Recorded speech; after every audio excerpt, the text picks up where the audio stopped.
வணக்கம் நண்பர்களே, சைபர்ஸ்மன் உங்களை வரவேற்கிறேன். மெட்டாஃபில்டர் வெப்சைட் பற்றி உங்களுக்கு தெரியுமா? கேள்விப்பட்டிருக்கீங்களா? பயன்படுத்தியிருக்கீங்களா?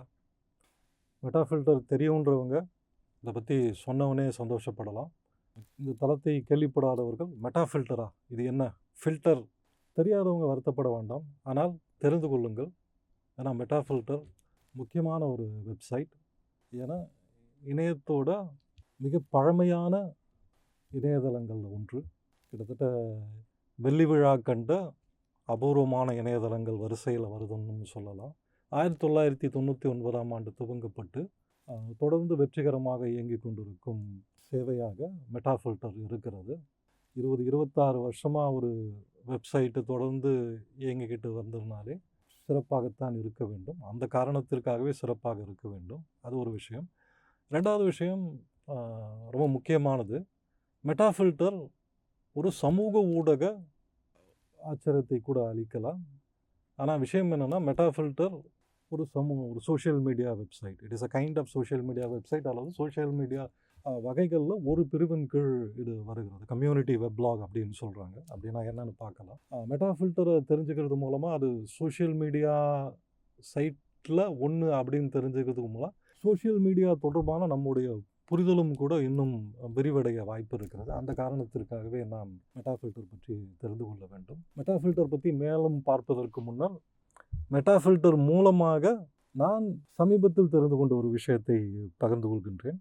cyclearchive.com அப்படின்ற ஒரு இணையதளம், அந்த ஒரு வெப்சைட் பற்றி மெட்டாஃபில்டரில் தான் தெரிஞ்சுக்க முடிஞ்சுது. இந்த சைக்கிள் ஆர்க்கைவ் இணையதளம் பார்த்திங்கன்னா ரொம்ப வியப்பாக இருக்குது.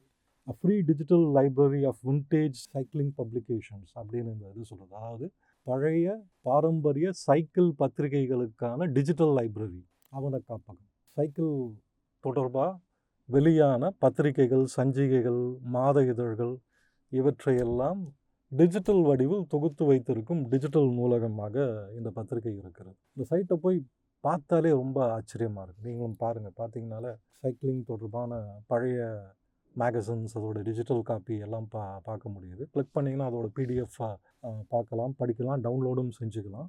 சைக்கிள் ஓட்டுதலுக்காக இவ்வளவு பத்திரிகைகளா? சைக்கிள் ஓட்டுதலுக்கு ஒரு பத்திரிகை இருந்ததுனாலே ஆச்சரியமாக இருக்குது. ஆனால் சைக்கிள் ஓட்டுதலுக்கு இத்தனை பத்திரிகைகளா அப்படின்னு பார்த்தா ரொம்ப ஆச்சரியமாக இருக்குது. என்னென்ன பெயர்கள்லையோ இந்த பத்திரிகைகள் இருக்குது. Monthly gazette, cycling gazette, official bulletin, அதுக்கப்புறம் பார்த்திங்கன்னா the bearings, the bicycle times, the bicycling world, the cycle, Canadian wheelman, the cycle age, இந்த மாதிரி நிறைய பெயர்களில் நிறைய பத்திரிகைகள் சைக்கிளிங்காக மட்டுமே வந்திருக்கு. இதை பார்க்கும்போது ரொம்ப வியப்பாக இருக்குது. கிட்டத்தட்ட 1880களிலிருந்து 1940ஆம் ஆண்டு வரை இந்த பத்திரிகைகள் வந்திருப்பதாக தெரிகிறது. இந்த பத்திரிகைகளை எல்லாம் தொகுத்து ஆர்கைவ் மாதிரி இந்த சைட் அமைச்சிருக்காங்க. இந்த தொகுப்புகள் எல்லாம் வேறு வேறு இடங்களில் இருக்குது. அதையெல்லாம் எடுத்து நிறைய ஆர்கைவில் இருக்கக்கூடிய சைக்கிளிங் தொடர்பான பத்திரிகைகளை மட்டும் இந்த இடத்துல சேமித்து கொடுத்துருக்காங்க. எந்தெந்த இடத்துலேருந்து தான் எடுத்தோம் அப்படின்றதையும் தெரிவித்து அதற்கான லிங்க்கும் கொடுத்துருக்காங்க. எல்லாமே பப்ளிக் டொமைனில் இருக்குது. அதனால் இந்த சைக்கிளிங் ஆர்கைவ் இணையதளத்தை பார்த்தா ரொம்ப வியப்பாக இருக்குது. ஒரு விஷயம், சைக்கிளிங் தொடர்பாக இவ்வளவு பத்திரிகைகள் வந்திருக்கு அப்படின்றது ஒரு செய்தி. ஆனால் அதில் கொஞ்சம் யோசித்தோம்னா ஒன்றும் பெருசாக வியப்பு கிடையாது. ஏன்னா சைக்கிள் கண்டறியப்பட்ட காலத்தில் அது கண்டுபிடிக்கப்பட்ட போது ஒரு பர்சனல் வெஹிக்கிள், தனிநபர் வாகனமாக அது ஏற்படுத்தி இருக்கக்கூடிய தாக்கம் நம்ம புரிஞ்சுக்கலாம். அப்புறம் அந்த சைக்கிளை எப்படி பராமரிக்கிறது, எப்படி வாங்கிறது, சைக்கிளில் என்னெல்லாம் பண்ணலாம், இந்த மாதிரி விஷயங்கள் தொடர்பாலாம் பேசுவதற்கும் கற்றுத்தருவதற்கும் தேவை இருந்திருக்கிறது. அதையெல்லாம் இந்த விஷயம் பூர்த்தி செஞ்சிருக்கு. அந்த பத்திரிகைகள்லாம் சேமித்து வைத்து அதோட டிஜிட்டல் வடிவத்தை ஆவண காப்பகமாக மாற்றும் ஒரு முயற்சியும் இருக்குது. அதுவும் பாராட்டத்தக்கது. அதையும் இதை உணர்த்துது. பாருங்கள், அந்த காலத்தில் சைக்கிளிங்க்கெல்லாமே பத்திரிகை நடத்தியிருக்காங்க. இப்போ ஏஐ யுகம், ஏஐ தொடர்பாக நமக்கு பத்திரிகைகள் தேவை. அதையும் நம்ம இது உணர்த்துவதை நம்ம இது பண்ணலாம். இந்த சைக்கிள் ஆர்ச்சிவ் மாதிரியான விஷயங்களை நீங்கள் கூகுள்லேயோ சாட்ஜிபிடிலையோ சட்டுன்னு கண்டுபிடிச்சிட முடியாது. அந்த விஷயங்களை எல்லாம் தெரிந்து கொள்ளக்கூடிய இடமாக மெட்டாஃபில்டர் இருக்கிறது. அப்போ மெட்டாஃபில்டருக்கு வருவோம். மெட்டாஃபில்டர் பார்த்திங்கன்னா ஒரு கம்யூனிட்டி வெப்லாக் உங்களுக்கு தெரிஞ்சிருக்கலாம். பிளாக் தனிநபர்களுக்கான பதிப்பு வசதி, ஆன்லைன் டைரி அப்படின்னு சொல்கிறாங்க. பிளாகில் இன்னொரு வகையும் இருக்குது, குரூப் பிளாக். அதாவது ஒரு குழுவாக சேர்ந்து பிளாக் செய்வது. அதே மாதிரி ஒரு கூட்டமாக, ஒரு சமூகமாக ஒரு பிளாக் செஞ்சால் எப்படி இருக்கும், அதுதான் இந்த மெட்டா ஃபில்டர். இது ஒரு கம்யூனிட்டி வெப் பிளாக். தனியாக ஒருத்தர் வந்து பிளாகை கிரியேட் பண்ணி அவர் நினைக்கிறதெல்லாம் எழுத வேண்டிய தேவை எல்லாம் அவசியம் இல்லாமல் இந்த வெப் பிளாகில் யார் வேணால் உறுப்பினராக பதிவு செய்து தங்களுடைய கருத்துக்களை பதிவு செய்யலாம். கருத்துக்கள்லாம் தோன்றதெல்லாம் எழுத முடியாது. பயனுள்ள இணைப்புகளை இங்கு வந்து பகிரலாம். அதோட ஒரு தலைப்பு சொல்லலாம். அதுக்கான லிங்க்கை வந்து கொடுக்கலாம். மற்ற உறுப்பினர்கள் அதை பார்த்து கமெண்ட் பண்ணலாம். அவ்வளோதான் இந்த வெப்சைட். ரொம்ப சிம்பிளான வெப்சைட். இந்த பங்கேற்பு தன்மைக்காக இது வந்து சமூக ஊடகத்தில் ஒரு பிரிவாக அமைகிறது. நான் ஏற்கனவே சொல்லியிருக்கேன், நான் கல்லூரியில் பேராசிரியராக இருந்திருக்கிறேன். பேராசிரியராக இருந்தபோது சமூக ஊடகம் தொடர்பாக வந்து பாடம்லாம் எடுத்திருக்கேன். சமூக ஊடக வகைகள், சமூக ஊடக வரையறை பற்றியெல்லாம் நிறைய பேசியிருக்கேன். சமூக ஊடக வகைகள் என்று வரும்போது பிளாகும் வந்து வலைப்பதிவும் வந்து சமூக ஊடகத்தோட ஒரு வகையாக தான் வருது. நாம் சமூக ஊடகம்னா உடனே நினைக்கிற ஃபேஸ்புக்கோ அல்லது இன்ஸ்டாகிராமோ சோஷியல் நெட்வொர்க்கிங் சைட்ஸுன்ற பிரிவின் கீழ் வரும். அந்த வகையில் வந்து இது வந்து ஃபேஸ்புக்குக்கெல்லாம் முன்னாடி துவங்கப்பட்ட ஒரு சமூக ஊடக சேவை. சமூக ஊடக சேவையோட முக்கியமான அம்சம் என்னென்னா, யூசர்ஸ் வந்து அவங்களே போய் அவங்களுக்குள்ளே கம்யூனிகேட் பண்ணுறதுக்கான ஒரு ஸ்பேஸ், ஒரு கம்யூனிட்டி. அது முக்கியமாக ஒரு கம்யூனிட்டி. அந்த வகையில் வந்து இந்த மெட்டா ஃபில்டர் வந்து ஒரு கம்யூனிட்டி பிளாகாக இருந்து இன்டர்நெட்டில் பார்க்கக்கூடிய பயனுள்ள சுவாரஸ்யமான விஷயங்களை எல்லாம் பகிர்ந்து கொள்ளும், கமெண்ட் பண்ணுறதுக்குமான இடமாக இருந்தது. அந்த வகையில் பார்த்தீங்கன்னா /டாட்ன்ற இன்னொரு சைட்டுக்கு ஈக்குவலாக இதை சொல்லலாம். ஏற்கனவே ஒரு வீடியோவில் நம்ம சமூக ஊடகம் தொடர்பான வீடியோவில் /டாட் பற்றிலாம் விரிவாக பேசியிருக்கோம். முடிஞ்சால் போய் பாருங்கள். /டாட் மாதிரியான இன்னொரு சேவை தான் இது. ஆனால் /டாட்டுக்கும் இதுக்குமான முக்கியமான வித்தியாசம் என்னென்னா, இதில் வந்து உறுப்பினர்களோட வந்து அவங்க நினச்சதையெல்லாம் பகிர்ந்துக்க முடியாது. முதல்ல இந்த சைட்டில் யார் உறுப்பினராக இருக்காங்களோ அவங்க மட்டும்தான் லிங்க்கை ஷேர் பண்ண முடியும். லிங்க்கு வந்து வர்த்தக நோக்கிலான லிங்க்கு, செல்ஃப் ப்ரமோஷன் லிங்க்கு, வீண் வம்பு பேசும் லிங்க்கு, துவேஷம் பரப்பும் லிங்க்கு எதுக்குமே இங்கே இடம் கிடையாது. அந்த லிங்க் யூஸ்ஃபுல்லாக இருக்கணும், இன்ட்ரெஸ்டிங்காக இருக்கணும், இல்லைன்னா நீக்கிடுவாங்க. அதனால் செல்ஃப் ப்ரமோஷன், வாவ், சூப்பர் அந்த மாதிரி கமெண்ட் எல்லாம் இதில் பார்க்கவே முடியாது. மேத்யூ ஹாக்னி அப்படின்னு சொல்கிறவர் 1999ஆம் ஆண்டு இந்த இணையதளத்தை துவக்கினார். அதன் பிறகு இப்போ ஒரு சில ஆண்டுகள் அவர் மட்டுமே இந்த இணையதளத்தை, இந்த வெப்சைட்டை நடத்தி வந்துட்டுருக்காரு. இந்த இணையதளத்தை உருவாக்குனதும் அவர் தான். அவரே கோடு எழுதி இது பண்ணார். வெப்சைட்டை மாடரேட் பண்ணுறது, டிஸ்கஷனை இது பண்ணுறது எல்லாமே அவர் தான் பண்ணிக்கிட்டு இருந்தார்.